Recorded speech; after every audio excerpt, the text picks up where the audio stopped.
of the stuff. She realized she was running her hands up the soft sleeves covering his arms, and she was enjoying the tactile sensation way too much, making the dizziness of being close to him worse. She didn't even know his name, and she was pawing at him, falling down a familiar rabbit hole. Any rational man would be sprinting back around the bar. This one gifted her with another playful wink. Meanwhile, her ex was seething. "Whatever I do," she refocused on Benji before she succumbed to licking the cowboy like a lollipop.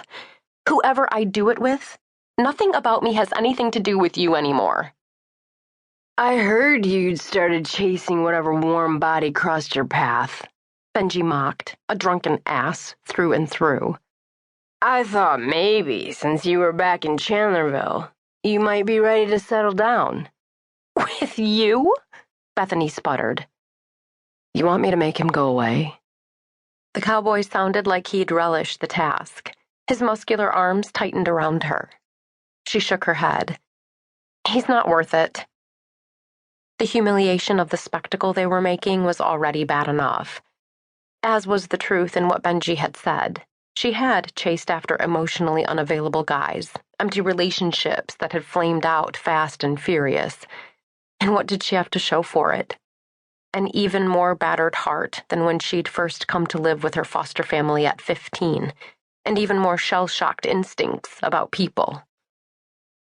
She wouldn't recognize real love if it hauled off and slapped her in the face. She leaned into the stranger holding her. For a second, she indulged in his heat, his strength. She wrapped herself in the harmless dream of them really being a couple. Of what it would mean to be part of something lasting that could feel good for more than a moment. "You've got to be kidding."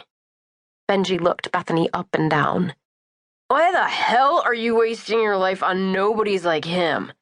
You deserve—" "You?" Bethany asked. Tears welled, not because of the long-ago hurt he'd caused, but because she'd let herself still care.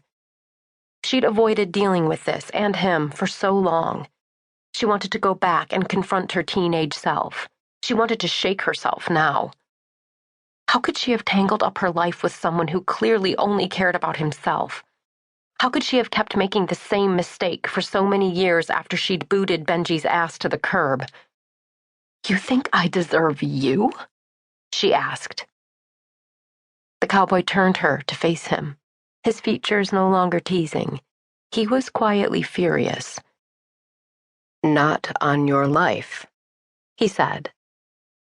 "That's why you invited me to your sister's wedding. Right, darling?" "What?" Bethany and Benji said in unison. She blinked to clear her thoughts, and she would have managed it, too, if the bartender hadn't pressed her body closer, making everything inside her burst to life with vibrant streaks of inspiration, freedom, anticipation, emotions that hadn't consumed her in a very long time. And before now, they'd only come when she was painting. She framed his face with her hands, trying to understand when she should be pushing him away. "You deserve so much more, darling," he whispered as their lips inched closer. "Anybody can see that." Careening down a slippery slope of her own making, she lost herself in a kiss she wasn't sure she'd started. Maybe he had. But who cared? He tasted her, and her ears rang. Her body strained closer, and he groaned. His soft, firm lips coaxed, and she was on the tips of her toes, demanding more. Faintly, from somewhere far away, she heard Benji curse. Claire and Nicole cheered. Bar patrons clapped. Bethany ignored it all, reveling in the wonder of being wanted. A current of need swept her away. She'd been here countless times, falling with no bottom in sight, and no solid place to stop and wonder if she was making a mistake. But it had never felt like this gentlest, most badass kiss of her life. Her cowboy was tender while he crushed her closer.